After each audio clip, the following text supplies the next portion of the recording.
देवी दुर्गा कवच के पाठ से मिलता है आरोग्य का शुभ वरदान। इस पाठ से शरीर के समस्त अंगों की रक्षा होती है। यह पाठ महामारी से बचाव की शक्ति देता है। यह पाठ संपूर्ण आरोग्य का शुभ वरदान देता है। यह अत्यंत गोपनीय पाठ है। इसे पूरी पवित्रता से किया जाना चाहिए। देवी दुर्गा कवच का पाठ गुप्त नवरात्रि में देता है चमत्कारी लाभ।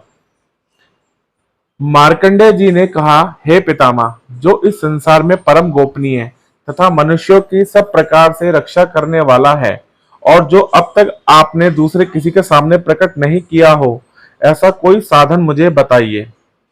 ब्राह्मण, ऐसा साधन तो एक देवी का कवच ही है, जो गोपनीय से भी परम गोपनीय, पवित्र तथा संपूर्ण प्राणियों का उपकार करने वाला है। महामुने, उसे श्रवण करो। प्रथम नाम शैलपुत्री है। दूसरी मूर्ति का नाम ब्रह्मचारिणी है। तीसरा स्वरूप चंद्रघंटा के नाम से प्रसिद्ध है। चौथी मूर्ति को कूष्मांडा कहते हैं। पांचवी दुर्गा का नाम स्कंद माता है। देवी के छठे रूप को कात्यायनी कहते हैं। सातवां कालरात्रि और आठवां स्वरूप महागौरी के नाम से प्रसिद्ध है। नवी दुर्गा का नाम सिद्धिदात्री है। ये सब नाम सर्वज्ञ महात्मा वेद भगवान के द्वारा ही प्रतिपादित हुए हैं। जो मनुष्य अग्नि में जल रहा हो, रणभूमि में शत्रुओं से घिर गया हो, विषम संकट में फंस गया हो तथा इस प्रकार भय से आतुर होकर जो भगवती दुर्गा की शरण में प्राप्त हुए हों, उनका कभी कोई अमंगल नहीं होता। युद्ध समय संकट में पड़ने पर भी उनके ऊपर कोई विपत्ति नहीं दिखाई देती। उनके शोक, दुख और भय की प्राप्ति नहीं होती।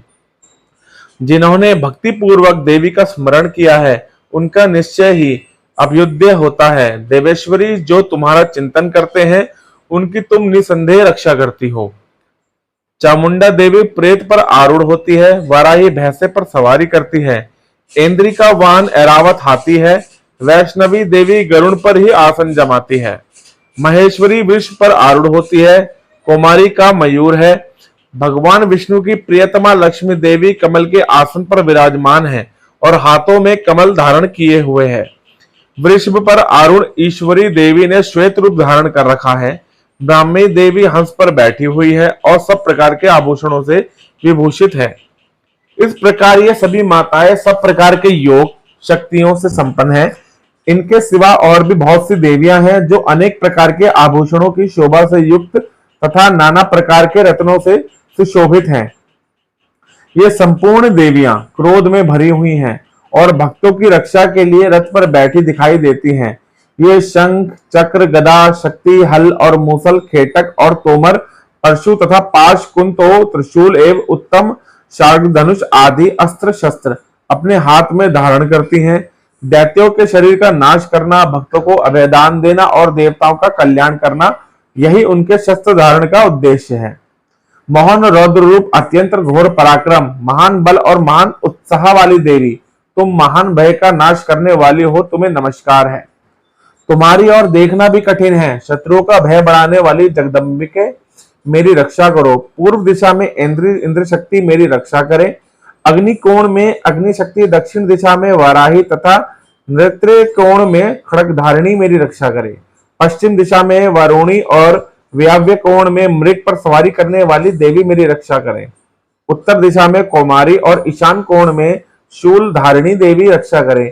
ब्रह्माणी, तुम ऊपर की ओर से मेरी रक्षा करो और वैष्णवी देवी नीचे की ओर से मेरी रक्षा करें।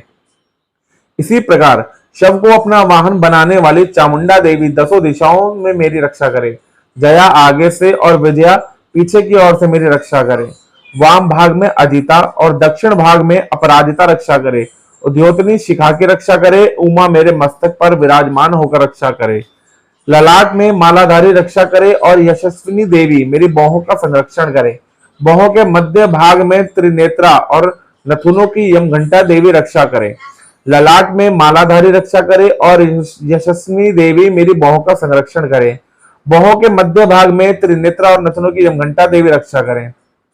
नासिका में सुगंधा, ऊपर के ओट में चर्चिका देवी रक्षा करे। नीचे के ओट में अमृत कला तथा जीवा में सरस्वती रक्षा करें।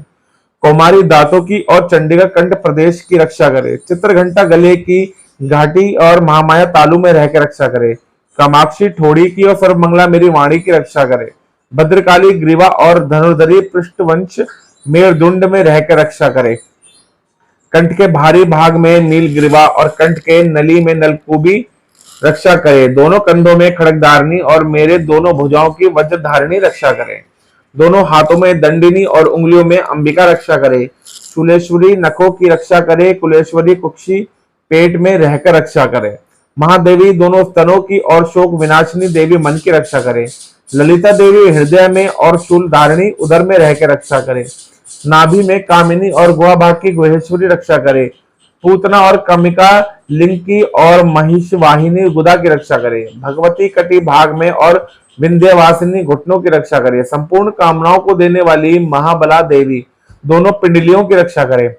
नरसिंही दोनों घुटियों की और तेजसी देवी दोनों चरणों के पृष्ठ भाग की रक्षा करे। श्री देवी पैरों की उंगलियों में और तलवासिनी पैरों के तालुओं में रक्षा करे। अपनी दाढ़ों के कारण भयंकर दिखाई देने वाली दृष्ट कराली देवी नखों की और ऊर्ध्वकेशिनी देवी केशों की रक्षा करे। रोमावलियों के छिद्रों में कुबेरी और त्वचा की वगेश्वरी देवी रक्षा करे। पार्वती देवी रक्त मज्जा वसा मांस हड्डी और मेद की रक्षा करे। आंतों की कालरात्रि और पित्त की मुकुटेश्वरी रक्षा करे। मूलाधार आदि कमल कोशों में पंजावती देवी और कफ में चूड़ामणि देवी स्थित होकर रक्षा करे।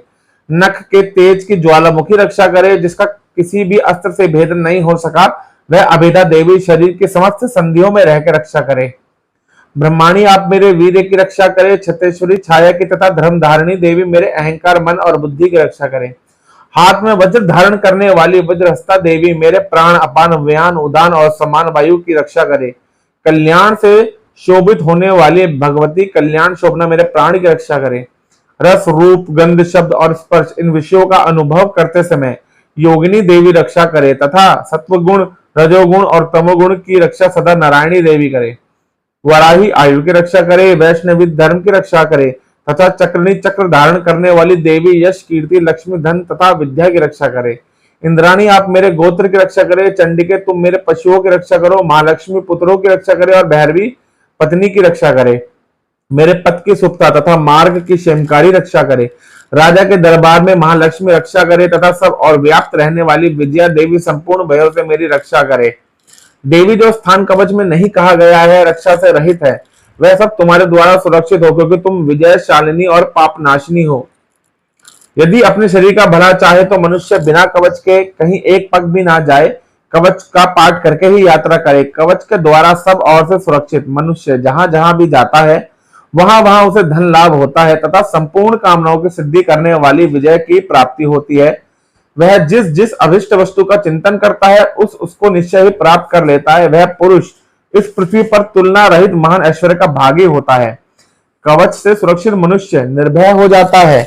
युद्ध में उसकी पराजय नहीं होती तथा वह तीनों लोक में पूजनीय होता है। देवी का यह कवच देवताओं के लिए भी दुर्लभ है। जो प्रतिदिन नियम पूर्वक तीनों संध्याओं के समय श्रद्धा के साथ इसका पाठ करता है उसे देवी कला प्राप्त होती है तथा वह तीनों लोकों में कहीं भी पराजित नहीं होता। इतना ही नहीं वह अपमृत्यु रहित 100 से भी अधिक वर्षों तक जीवित रहता है। मकड़ी चेचक और कोड़ आदि उसकी संपूर्ण व्याधियां नष्ट हो जाती हैं। कनेर भांग अफीम धतूरे आदि का स्थवर विष सांप और बिच्छू आदि के काटने से चढ़ा हुआ जड़म विष तथा अहिफेन और तेल के संयोग आदि से बनने वाला कृत्रिम विष ये सभी प्रकार के विष दूर हो जाते हैं। उनका कोई असर नहीं होता। इस पृथ्वी पर मरण मोहन आदि जितने अभिचारक प्रयोग होते हैं तथा इस प्रकार के मंत्र यंत्र होते हैं वे सब इस कवच को हृदय में धारण कर लेने पर उस मनुष्य को देखते ही नष्ट हो जाते हैं। ये ही नहीं पृथ्वी पर विचरने वाले ग्राम देवता आकाशचारी देव विशेष जल के संबंध से प्रकट होने वाले गण उपदेश मात्र से सिद्ध होने वाले निम्न कोटि के देवता अपने जन्म के साथ प्रकट होने वाले देवता कुल देवता माला कंठमाला आदि डाकिनी शाकिनी अंतरिक्ष में विचरण करने वाली अत्यंत बलवती भयानक डाकनियां ग्रह भूत पिशाच यक्ष गंधर्व राक्षस ब्रह्म राक्षस बेताल कूष्मांड और भैरव आदि अनिष्ट कारक देवता भी हृदय में कवच धारण किए रहने पर उस मनुष्य को देखते ही भाग जाते हैं। कवचधारी पुरुष को राजा से सम्मान वृद्धि प्राप्त होती है। यह कवच मनुष्य के तेज की वृद्धि करने वाला और उत्तम है। कवच का पाठ करने वाला पुरुष अपनी कीर्ति से विभूषित भूतल पर अपने सुनिश्च के साथ साथ वृद्धि को प्राप्त होता है। जो पहले कवच का पाठ करके उसके बाद सप्तशती चंडी का पाठ करता है, उसकी जब तक वन पर्वत और कननों सहित यह पृथ्वी टिकी रहती है, तब तक यह पुत्र पौत्र आदि संतान परंपरा बनी रहती है। देह का अंत होने पर वह पुरुष भगवती महामाया के प्रसाद से नित्य परम पद को प्राप्त होता है, जो देवताओं के लिए भी दुर्लभ है। वह सुंदर दिव्य रूप धारण करता है और कल्याण शिव के साथ आनंद का भागी होता है।